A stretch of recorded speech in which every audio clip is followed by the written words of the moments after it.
Hast du schon mal was von dem Begriff Product Owner oder PO gehört? Oder wüsstest du gerne, was ein Product Owner eigentlich den ganzen Tag macht und wofür er verantwortlich ist? Dann ist dieses Video genau das Richtige für dich. Denn wenn du für ein paar kurze Minuten deine volle Aufmerksamkeit auf das Video richtest, erkläre ich dir, was ein Product Owner ist und wofür er zuständig ist. Also leg doch alle möglichen Ablenkungen beiseite, damit du persönlich am meisten davon hast. Also, was hat es nun mit dem Product Owner auf sich?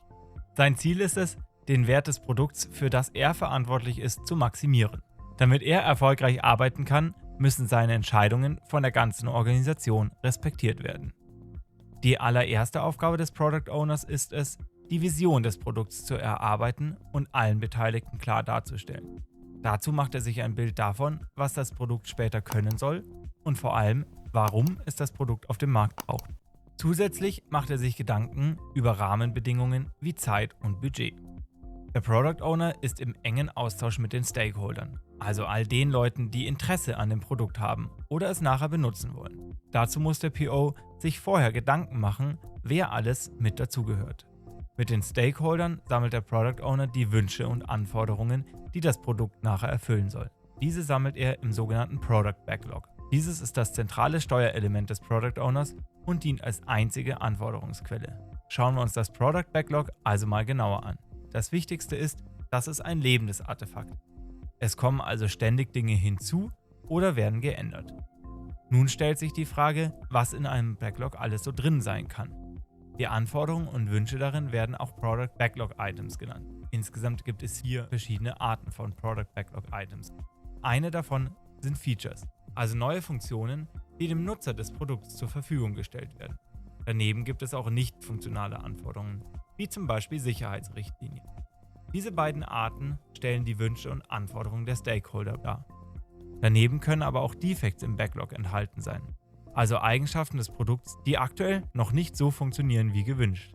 Diese entstehen, wenn frühere Fehler entdeckt werden, welche natürlich auch behoben werden müssen.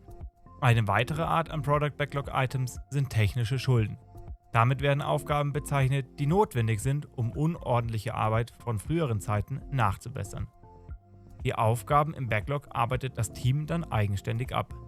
Dazu ist es wichtig, dass die Aufgaben so formuliert sind, dass die Teammitglieder möglichst gut nachvollziehen können, was die Stakeholder brauchen und warum sie es brauchen. Das Ergebnis der fertigen Aufgaben wird so bald wie möglich den Stakeholdern gezeigt, um Feedback einzuholen. Wenn die Stakeholder und der Product Owner mit den Ergebnissen zufrieden sind, erklärt er die fertigen Aufgaben als abgeschlossen. Mit der Zeit lernt das Team, wie viele Aufgaben es in einer bestimmten Zeit schafft. Manche Aufgaben sind vielleicht etwas aufwendiger und zählen doppelt und andere vielleicht als halbe Aufgaben. Wie dem auch sei, das Team hat auf jeden Fall eine begrenzte Kapazität und lernt diese immer besser einzuschätzen. Wenn das Team mehr Aufgaben machen soll, als es abarbeiten kann, schlägt das auf die Motivation und die Qualität. Die Arbeitsmoral sinkt. Um das zu verhindern, darf der Product Owner dem Team nicht zu viele Aufgaben gleichzeitig zuspielen. Sagen wir, das Team schafft in etwa 6 bis 8 Aufgaben pro Woche. Dann kann der Product Owner damit planen und den Stakeholdern ein Gefühl geben, wie lange es dauert, bis ihre Wünsche umgesetzt werden. Aufgrund der begrenzten Kapazität ist es wichtig, dass der Product Owner die Product Backlog Items priorisiert. Wie bereits gesagt, gibt es Aufgaben, die mehr oder weniger aufwendig sind. Gleichzeitig erschaffen manche Aufgaben großen Mehrwert, während andere nur einen geringen Mehrwert bringen. Doch der Aufwand geht nicht immer mit dem erwarteten Mehrwert einher. Um möglichst schnell möglichst viel Mehrwert zu liefern und somit glückliche Stakeholder zu haben, sind die Items mit einem guten Verhältnis aus Mehrwert und Aufwand ganz vorne im Backlog. Durch diesen Mechanismus kann für die Stakeholder schon früh viel Mehrwert geschaffen werden. Gegen Ende flacht die Kurve dann ab und es kann auch ein Cut gezogen werden. Ein Product Owner muss auch stetig abwägen zwischen Aufgaben, die kurzfristig Mehrwert für die Stakeholder bringen und Aufgaben, die den langfristigen Erfolg sicherstellen. Denn wenn zum Beispiel zu viele unerledigte technische Schulden oder Defects im Backlog sind, bremst das die Geschwindigkeit des Teams stark ab. Daher muss der Product Owner also stetig entscheiden, wie hoch die Behebung der Altschulden priorisiert wird, damit die Performance nicht nachlässt und gleichzeitig nichts überperfektioniert wird. Zusammenfassend lässt sich sagen, dass der Product Owner das Backlog so priorisiert, dass die Ziele und die Mission des Produkts optimal erreicht wird. Er will also den Wert des Produkts maximieren. Die Aufgaben vorne im Backlog sind stark ausdetailliert, damit das Team diese direkt umsetzen kann, während Aufgaben weiter hinten im Backlog auch nur grobe Ideen sein können. Der Product Owner muss weiterhin viel kommunizieren, um die Wünsche der Stakeholder dem Team verständlich klarzustellen. Zudem muss er die Anforderungen in Einklang mit der Vision des Produkts bringen. Auch darf er den Stakeholder nicht zu viel versprechen, da das Team ja bekanntlich eine begrenzte Kapazität hat. Damit das Product Backlog keine uferlos lange Liste an Wünschen wird, ist eine der wichtigsten Aufgaben des POs, Nein zu sagen. Der Product Owner muss also entscheiden, welche der Anforderungen in das Product Backlog kommen und welche für das Produkt nicht wichtig sind.